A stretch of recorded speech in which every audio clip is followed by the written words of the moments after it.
Hello mga day! Welcome back to my YouTube channel. It's me, Diday Vlog. So for today's video ay isi-share ko po sa inyo yung mga nagiging karanasan ko or nagiging buntis sa pagiging buntis journey ko. So napakahirap po talaga guys kasi nga dahil 7 months na po yung tiyan ko.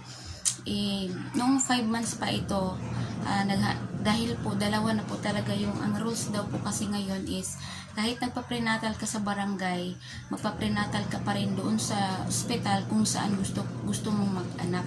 Kaya nga dahil gusto kong mag-anak dito sa malapit na ospital sa amin, kaya nga 5 months pa lang yung tiyan ko noon, nagpa-prenatal na po ako sa kanila.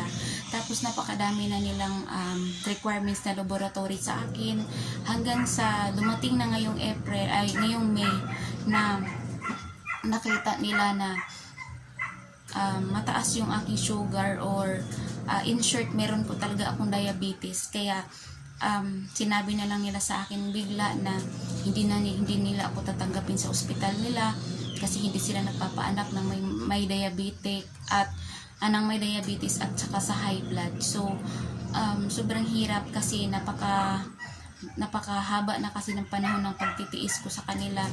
Alas 4 pa lang ng umaga nandun ako sa ospital para magpa-prenatal. Tapos alas 12 na ng tanghali sumipot yung mga OB kasi nga dahil nga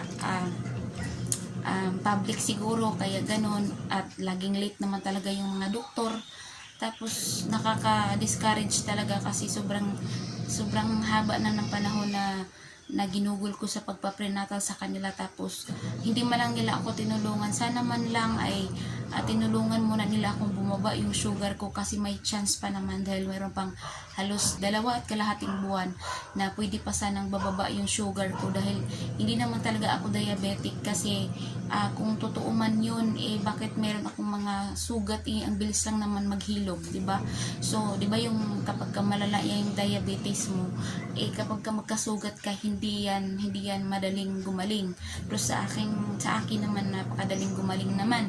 So ngayon guys ay talagang sobrang lungkot ko talaga kahapon kasi hindi ko alam kung saan ako manganganak kasi ni-refer nila ako doon sa provincial sa Cagayan de Oro na napakalaki naman ang gastos doon guys, napakalayo dito sa amin. Pero dahil yun ang gusto nila at hindi na nila ako tatanggapin dyan sa kanila, so dahil hindi nila ako tatanggapin dyan sa ospital nila, kaya tinatanggap ko na lang at naghahanap po ako ng paraan kung paano na hindi na po ako makapagpa-prenatal doon sa Cagayan. Na-discourage na din talaga ako guys kasi ang isang naisip ko ngayon na tatanggapin man nila ako hindi doon sa ibang ospital, hindi ako nagpa-prenatal, problema na nila yun. Kapag hindi nila ako tatanggapin, manganganak ako dyan sa gilid-gilid ng ospital. Tingnan natin kung anong magiging resulta kapag hindi nila ako tatanggapin. So dahil talagang na-discourage na po talaga ako guys na hindi na nila ako tatanggapin dahil nga mayroon akong diabetes.